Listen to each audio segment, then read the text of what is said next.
It's HPR1, member-supported Hawaii Public Radio, and I'm Dave Lawrence. Thanks for listening. Today, getting a call from an artist who is touring the state right now. Shows continuing tonight at the Kauai Beach Resort, Tuesday, Hawaii Theater in Honolulu. And a great pleasure to welcome pianist, vocalist, songwriter, Marcia Ball. Hey, Marcia. Hi, Dave. How you doing there? I'm good. Tattooed Lady and the Alligator Man latest record still? Yes, it is. Tell people a little bit about what's in store. Who's coming with you and what can we expect? Well, I'm coming as a special guest and as part of Johnny Nicholas and his band Hellbent. And Hellbent is Bruce Hughes on bass, Scrappy Judd on guitar, John Chipman on drums, and fronted by Johnny, who plays both piano and guitar. And, we've played gigs forever together. I've recorded on his records, and he's recorded on my records. A couple of years ago, we came to Hawaii. My very first trip to Hawaii. Played some gigs, and it went real well, so we're making our triumphant return engagement. Nice. You may be a new name to some people, but you've been around a very, very long time. You grow up in Vinton, Louisiana. Paint a picture of how this place impacted you. Well, Vinton, Louisiana is 40 miles from the Gulf of Mexico and 10 miles from the Texas-Louisiana state line, kind of in the heart and soul of a real creative part of the rhythm and blues world, and what ultimately turned into the rock and roll world, being close to Port Arthur, Texas, where Janis Joplin is from, and close to Beaumont, Texas, where Johnny and Edgar Winter are from, and a crossroads of Cajun and country and music that we took for granted, soul music, R&B, and, just a time and place that was very funky and in a generation where people loved to dance. I know your grandmom and aunt play a role in your musical influence. Yes.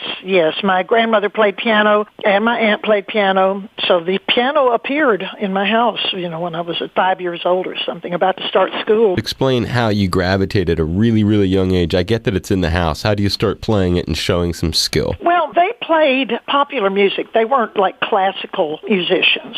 My grandmother played Tin Pan Alley and ragtime music, and my aunt played songs of Gershwin and the stuff from the 40s and 50s. It was really pretty, and show tunes and things. So it wasn't a serious classical education so much as, although that was what my little piano teacher was trying to instill, but for the most part, I had a lot of great outside influences.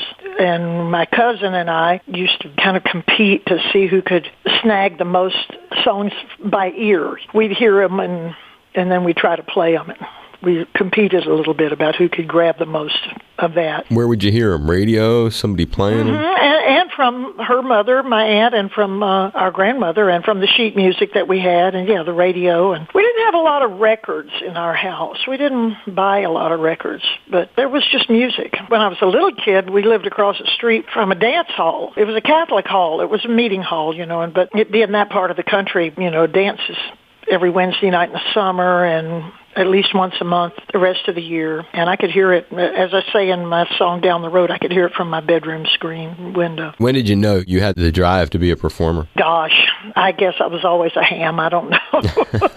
But I, in college, started singing folk music. I didn't really sing until I got to college. I never really did. I didn't think I could. I met a girl who was singing folk music, and she recruited me to sing harmony with her. And that's when I started singing. And soon after that, I got in a rock and roll band. Is that Gum?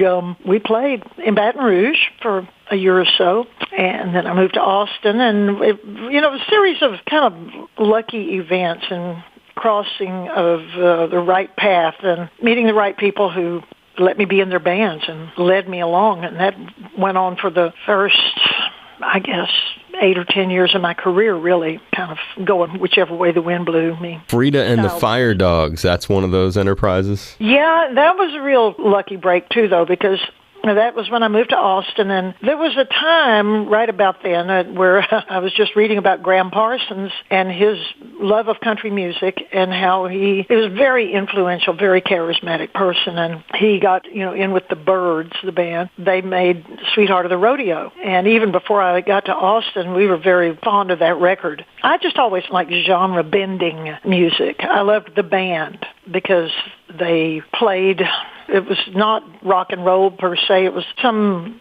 new genre of America and folk and all these interesting styles. And so that had happened, and I got to Austin, and I met a bunch of guys who grew up out in West Texas and had a deep love of country music, although they had played every other kind of music in the world on the way to getting back to playing country music for hippies like we did. And so it was really the right band and the right style at the time. Who's your biggest hero that you're grateful that you got to explore music with? Well, I'd probably say Irma. Irma Thomas. Because she was early on someone who I heard when I was a kid. My other grandmother lived in New Orleans, and we went there for holidays, vacations, and everything. And my cousin my age and I would go, they let us go when we were 13 to a big show at the auditorium, and Irma was on the show. And I remember it clear as if it were yesterday, and just never forgot her music and her personality and her whole demeanor, which is unchanged, I might say, to this day. She's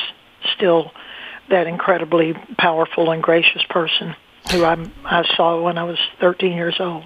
I love that connection of seeing them, then you get to play with them, the lessons that you learn from them, the kind of person that they are. That's what it's about right there. When you think about the biggest lessons that you've learned, which have gotten you through maybe difficult times, struggles, something that any sort of ingredient in life that's important to pass along that you picked up? Longevity is good.